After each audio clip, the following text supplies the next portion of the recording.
Hey, put the camera down, man. It's showtime. All right, clear!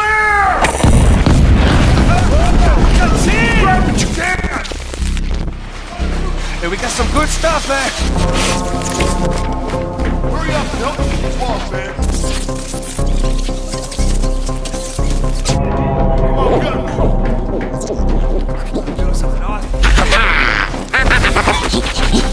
Hey, we gotta stop it!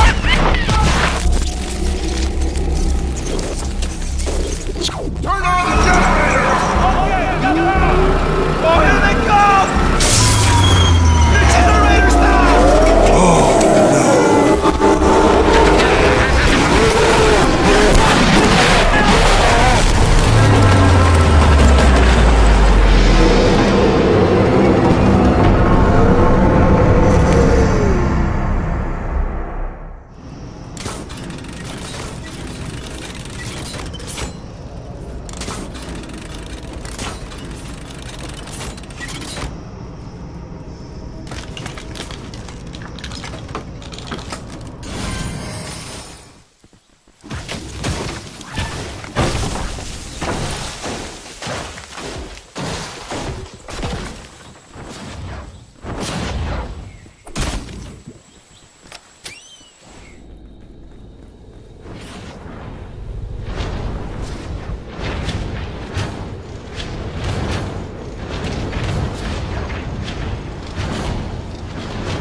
Now build defenses around the power collector, because enemies will attack it when you activate it.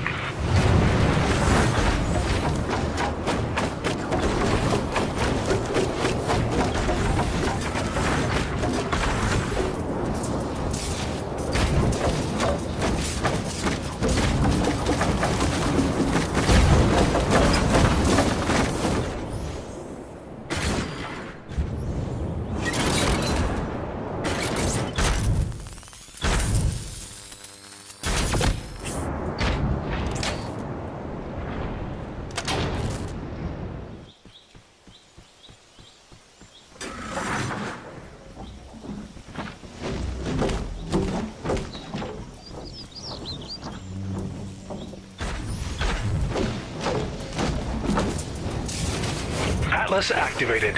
Now defend the Atlas until the gate has been closed.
go over there and take a look. Look at them trucking along. So I'll gather some resources as we go. we haven't talked about home base too much, but one of the things I want to mention is as a part of upgrading your home base, you start off with that wooden stick with the nails in it when you want to harvest resources. There's an upgrade for a specific ability that allows you to have like a stronger starting out point. So I think a lot of people have kind of learned and OT kind of learned and gravitated towards some of those cool ability perks that they can use, and been using those quite a bit. So was that was the Loot Llama. The impact alpaca. Yeah, the drama is real. But Loot Llama, yeah, impact alpaca. it's impact alpaca in the tooltip. I don't know what to tell you. It's what happened. It's like if you mouse over it, it says impact alpaca. So right now, have you guys kind of talked about what type of fort you guys are going to build? Yeah, we looked at it a little bit. We know what we want to build, but we wanted to save the building, obviously, for the live stream. So we'll place the gates now. Of course, it's going to depend on where the storm clouds are a little bit, which direction we build, but we've got some ideas. So all directions. Right. Yeah. So, Cameron, can you give kind of a very quick and dirty version of how the portals and the storm and what that all means to the game? So essentially, we have these gates that you need to close, and defending them is a priority because the Husks don't want you to close them, and they want to kill you for doing it. So in a multi-gate capture, you have the situation where you have 3 objectives you have to defend, which kind of causes the choke points to be a little bit more real, because if you defend one of them too strongly, then yeah, you defended that one, but the other 2 are not going to be as defended. And if you lose any of these, you're going to wind up losing the match. So it's going to be on the team's back to make sure that they protect all 3 of these correctly, and from various threats too. Because like you see, this one here that he's building towards is kind of up in the sky. Up in the sky, right? So like this one's going to be a lot harder to defend from like some of the ranged guys, like the flingers and the lobbers and such. But the ones on the ground are going to be more dangerous to defend against smashers and such. So you're going to have a very base defense in order to get through this map. Okay. So have you guys kind of plotted out how you want things to connect? Yep. James? We're going to start in the middle, and I'm going to put some floors down and then throw my base on that so we can see the connectivity of the base. Okay. I'm going to throw the floors down first just so we get kind of an idea. And the floors are really important now with the new way the new base works, because that's how you get your containment unit to spread. So like having a nice floor network is going to cause a lot of ambient damage to happen to the Husks. It also allows the base to kind of spread a little bit better throughout your defensive area. Okay. Now, when the base drops, there's a bit of verticality to it as well, not just on the floors. What is it? All of it is based on the interconnectivity? Or, exactly. It's what touches it. So like once he places it, we'll be able to give you a more specific example, but essentially the default version of the base is you get 3 connectivity units. As you specialize down the tree more, it upgrades to 5, and if you go down the second tree, the territorial tree, you can even upgrade that to 7. So essentially, like if you imagine it like a giant sort of tic-tac-toe grid, and every connecting piece is one sort of step, that's how many steps out you go. So like if he puts it there, let's say, now he's going to put it down, he does the thing, and he does that thing, and then he does this thing, and then boom. Now we look at that connectivity. So so now if you see to the left there, it's going across all there, but then it's connecting to that stairs. It's going up. So but it only goes up those 2 units because it takes, if you count, see it's 1, 2, 3, 4, 5, and then we're done. So that's as far as he goes. He would need to go down territorial to get a bigger base. Okay. Understood. But if you build some floors over there, those should still be connected. And as soon as you put it down, you can see there that it's going to be connected to that. Throw this out here. Yeah, you gotta clean the area. Yeah. Where are we at? 1. Now if he destroys that piece right there, you can see here just He's going to destroy this piece. It's going to disconnect that piece. Okay. But then if you place it down again, it'll instantly be like, oh, no, I'm connected again. And now we're good to go. And having this large floor network is important for traps. It's also important because it's creating that containment unit, which is going to damage husks as they come into this area. Right. So some of the husks, like the propane husk, for example, they specifically throw down propane and they'll blow things up. So I kind of see why it's like so important. It's like you have to be very conscious of where some of these things are in order to make sure that they're still connected. So you keep that all of the properties of the base within the base. And towards late game, the base will regenerate your structures that are connected. I mean, it's not enough. Like, I mean, if your stuff's under attack, you're not going to like out regen it with the base passive regen. But it's enough that like if you take just a little bit of damage, you know, it'll kind of maintain itself, connect itself, take care of that. Right. So throughout this, you've been kind of doing some minor editing through. Yeah, made some doors to get through. We're going to build some low walls up here because what we don't want to happen is with our base right here not being super or being a little bit exposed. I don't want guys to just husks to just like fall off and jump onto here and start hitting stuff. So we're going to try to deter them and funnel them a little bit with some walls. But let me go back over here and build the actual. With some, would you say, creative construction? With extremely creative construction. Okay. Creative construction. That's what I thought you were going to say. So there's some editing right there. That's a low. We're going for a low wall. Yeah, I'm gonna go a little low wall. Little fence. And we're just gonna build it across. And what you guys are watching is him editing very quickly between multiple types of materials. So for a split second there, you had wood, and then you changed to stone in an instant, and now you're building stone and walls. then I can build metal over here if I want. I've got a little bit of metal. So that goes back to like our pillar, right? Like we want it to be super accessible. Like it should be very easy for you to figure out how to build, and we want you to spend all your time thinking about what to build and in what kind of configuration you want to build it. That's more fun than like going, how do I shot web? Right. One of the things I'm very curious about, and I'm sure other folks are, is that the grid is, I think it's a nine piece grid for the editing each tiles. Mm-hmm. How did you guys, like, what was the decision making for? It was just like, this makes sense and this is the easiest? So that actually predates me. I'm going to give a shout out to my good friend and comrade, William T. Bramer, Esquire III, who would probably be the best person to ask that question to. But as far as the decision making behind the 9 grid, but like he's kind of like, the grand poppy architect of all this kind of stuff. So I'm sure he had good reasons for it. And ultimately, I mean, whatever his reasons were, I think they were correct because it really kind of sells, you can even like when I first started working here and they were like, oh, you need to play the game. It was like you instantly get it. Even with nobody telling you, like, oh, I can just, the only thing you really need to know is like, hey, I need to hit G. And then once you're in G town, you're in business. The business of building, the business of creative construction. Do you guys have any more wood? I need to place a little path down here for these guys to come down so we can lay traps and stuff. Hey!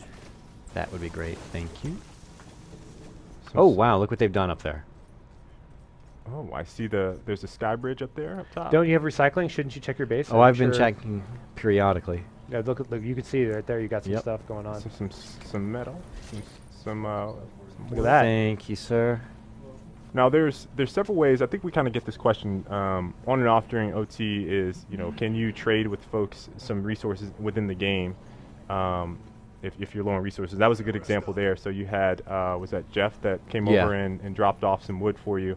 You can do it that way, and he can also drag and drop it into your name, and it'll actually show up as like a little present icon within the UI. So can I just call out something over here? If you go to your little bit to your left, James, why don't you do the F2, the good old F2 trick up there? If you go underneath, someone's done it already. Someone's already done it. Man, the floor over the roof. But what we have is, you could do another one though next to it just to showcase how cool that is. So one of the things that people don't realize, you can actually build these. I call these F2 roofs or roofs. I'm not sure which, and then you can F4 from underneath it, which gives you some added, just put that right on top. See there? That's super critical for like when it's late game and the flingers are kind of destroying your base and they're coming from up top and you need to just throw up some quick defense. You can totally do that with a little F2, F4 action. Get that working for you.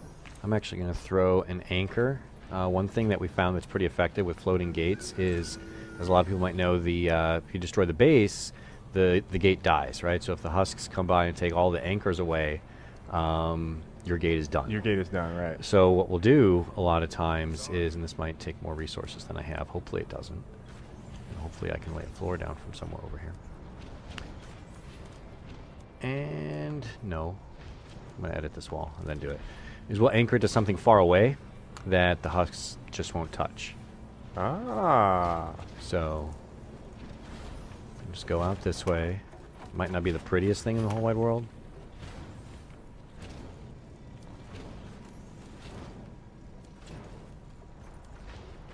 You got cool looking stairs.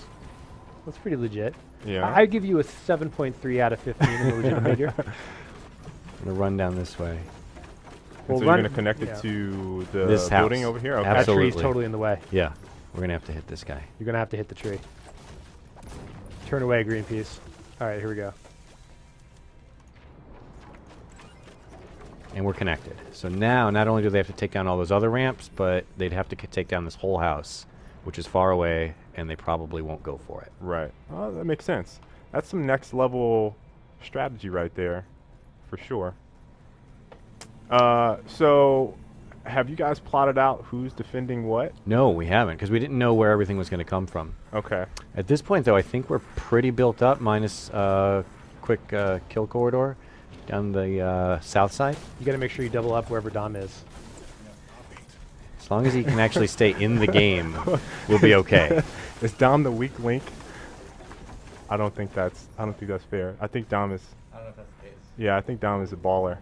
Dude, is he a baller? I think so. I'm not sure about that, dude. You know how I seriously I take the use of the term baller. Yes. I feel it's fair. All right. All right, so I think, are we about ready for this? Why don't you put some traps down? I'm going to. The people demand traps. Cameron, thank you so much For what? for reminding me to do traps. Traps. Yeah. Well, the people demanded it. Oh. It wasn't me. It was So the people. I kind of see how you guys have had like. Are you attempting to kind of funnel there with like the, or Yeah. is it for easy access? Well, it's both, right? I mean, we want them to go where we want them to go, so we want to funnel them, but we don't want to have to run around a ton so that we don't get to defensible areas quickly. Okay. It's always it's like you're kind of balancing how accessible is my base versus how easy it is, because obviously the harder it is for other people to get in, the harder it is for you to get in. So it's the classic network security conundrum. It's right. like, you know, the most secure server is one that's offline that has no way to get into. It's like great, but now I can't use it. So Right.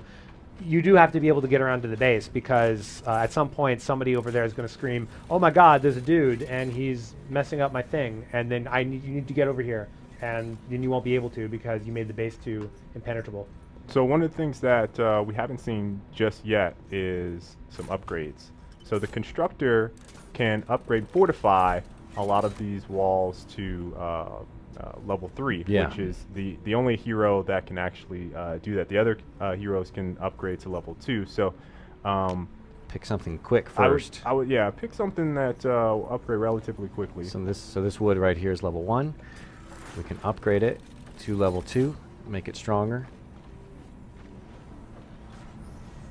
and then upgrade it again to level 3. And now it's Mo Beta. Correct. So Now I have a lot of resources where I can upgrade, but I want to see where they start coming Where they through. start coming, yeah. Once they funnel, I don't want to upgrade this entire tower only to have them go. Well, I would definitely get the roofs on over the gates upgraded to level 3, because Let's those do are it. 100% chance going to get flung on. Did they build stairs up here? They did. I like how you talk about them like they're like this otherworldly. Well, I didn't build them, so someone else had to. Look at that. The only problem is you can't F the F4. Well, I can build up to you it. can build up to it and then go down, or you can make a jump pad.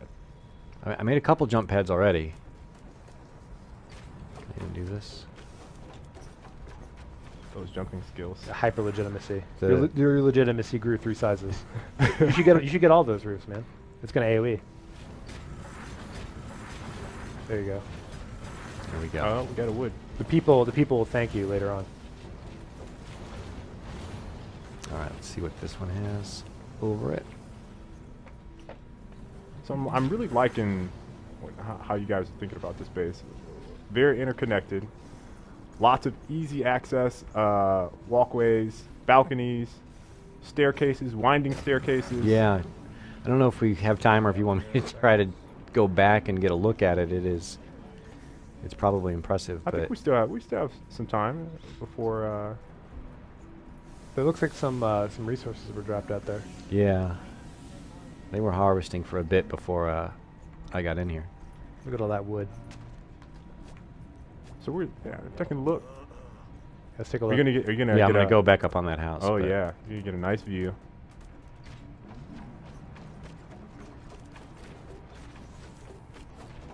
So Cameron, what type of? I think on the first show I talked about my. I just can't help myself. Every time I see a portal and I drop an atlas, I must build a pyramid. I don't know what it is. Maybe I was an Egyptian in another life. I don't know. But Hashtag KL likes pyramids. whatever the case may be, I find myself obsessed with building pyramids. So, is there like a particular thing that you kind of? That I like to, so I'm a systems designer, which means that I like visual creativity. So what I like to do is I like to pile as much math as possible into the smallest area. So my designs tend to be boxes with lots of level 3 walls. Okay, all right, very Yep. bland. Yeah, I am like the Wonder Bread of Fortnite building. Okay, all right.